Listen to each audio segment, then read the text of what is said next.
Hello friends, ഞാനിവിടെ ഒരു mobile കടയിൽ വരികയുണ്ടായി. അപ്പോൾ അൻവർ മാഷ് പരിചയപ്പെട്ടു. അപ്പോൾ മാഷൊരു മെൻ്റലിസ്റ്റാണെന്നറിഞ്ഞു. അപ്പോൾ നമ്മളിവിടെ ഒരു മെൻ്റലിസം ഇവിടെ ഒന്ന് ട്രൈ ചെയ്ത് നോക്കാൻ പോവുകയാണ്. ഹായ്, മെൻ്റലിസ്റ്റ് അൻവർ പുലാപ്പറ്റിയാണ്. എൻ്റെ കൂടെ ഉള്ളത് രോഷിനിയാണ്. മൊബൈൽ കടയിൽ ചാർജർ വാങ്ങാൻ വന്നപ്പോൾ അപ്രതീക്ഷിതമായി കണ്ടതാണ്. എന്തായാലും ജസ്റ്റ് ഒന്ന് ട്രൈ ചെയ്ത് നോക്കാം. പാടില്ല എന്ന് തന്നെ വിചാരിക്കുന്നു. രോഷിനി, ഞാനിപ്പോൾ ഇവിടുന്ന് ഒരു പേപ്പർ എടുത്തിട്ട് അതിൽ 1 2 3 എന്ന് എഴുതിയിട്ടുണ്ട്. അത് കണ്ടല്ലോ അല്ലേ? രോഷിനി എൻ്റെ കണ്ണിലേക്കൊന്ന് നോക്കും. ഓക്കെ, ഈ 1 2 3 എന്നുള്ളതിൽ ഏതെങ്കിലും ഒന്ന് രോഷിനിയുടെ കണ്ണിൽ ലോക്ക് ചെയ്യാം. ഏതെങ്കിലും ഒന്ന് ലോക്ക് ചെയ്യാം. ചെയ്തു അല്ലേ? 1 2 3 ഏതെങ്കിലും ഒന്ന് രോഷിനി സെലക്ട് ചെയ്തിട്ടുണ്ട്.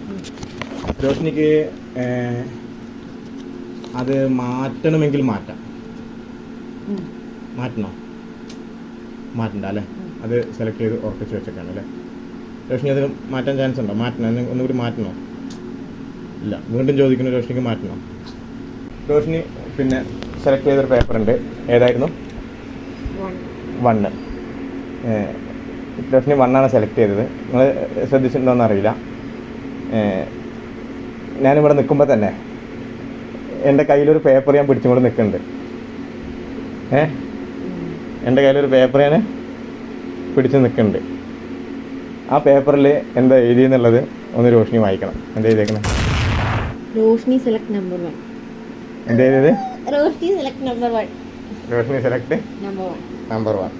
നമ്പർ 1 ആ രോഷിനി സെലക്ട് ചെയ്യുക എന്നുള്ളതാണ് മുൻകൂട്ടി ഇവിടെ പ്രെഡിക്റ്റ് ചെയ്ത് എഴുതി വെച്ചിട്ടുണ്ട്. ഓക്കെ, ഞാനിവിടെ മൊബൈൽ സിറ്റിയിലാണുള്ളത്, ഉമ്മനേരി. എൻ്റെ ഫസ്റ്റ് മെൻ്റലിസം എക്സ്പീരിയൻസ് നല്ലൊരു എക്സ്പീരിയൻസ് ആയിരുന്നു. ഫസ്റ്റ് ടൈമാണ്. ഞാൻ മനസ്സിൽ വിചാരിച്ച നമ്പർ തന്നെ അൻവർ മാഷ് ഇവിടെ കാണിച്ചു തന്നു. ഓക്കെ,